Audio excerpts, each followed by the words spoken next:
ঘরে অনেক সময় কলা নরম হয়ে গেলে সেটা আমরা ফেলিয়ে দিই। এখন থেকে সেই কলা আর ফেলিয়ে না দিয়ে কি সুন্দর একটা নরম তুলতুলে কেক তৈরি করা যায়, আজকে তা আপনাদের সামনে আমি করে দেখাবো। চলুন তবে বানাই। এর জন্য আমি মিক্সিতে ছোট কাপের 1 কাপ মতো চিনি গুঁড়ো করে নিয়েছি। এক্ষেত্রে আমি কাপটা ছোট ব্যবহার করেছি। এরপর এর মধ্যে আমি একটু নরম হয়ে যাওয়া কলা দুটো দিয়ে দিয়েছি, তার সাথে দিয়েছি 2টো ডিম, 1 কাপ মতো তেল আর ছোট কাপেরই 1 কাপ মতো দুধ দেওয়ার পরে ভালো করে মিক্সিতে পেস্ট করে নিয়েছি। এরপর এটাকে আমি সাইডে সরিয়ে রাখছি। আর এবার শুকনো উপাদানগুলোকে মিশিয়ে নিচ্ছি। চায়ের কাপের 2 কাপ মতো এখানে আমি ময়দা নিয়েছি, আটাও ব্যবহার করা যেতে পারে এর পরিবর্তে। আর একটু গুঁড়ো দুধ নিয়েছি। গুঁড়ো দুধের পরিমাণ চায়ের কাপের হাফ কাপের থেকেও একটু কম। ভালো করে গুঁড়ো দুধটা চেলে নিতে হবে। অনেক সময় গুঁড়ো দুধের মধ্যে দানা দানা জিনিস থাকে, তো সেটা একদম চলে যায়। আর এর মধ্যে নিয়েছি আমি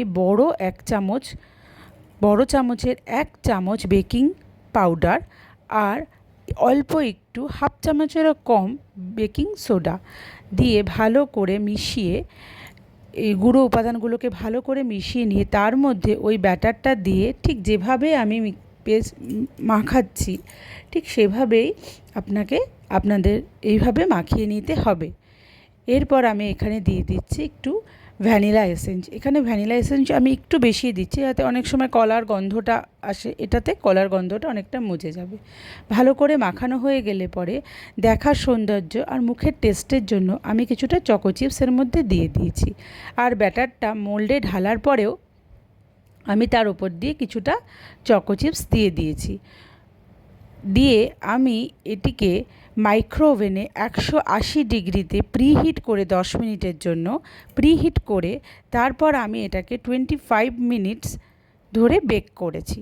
তারপরে ঠিক এতটা সুন্দর একটা কেক তার রেজাল্ট। খুব সুন্দর, সফট, নরম।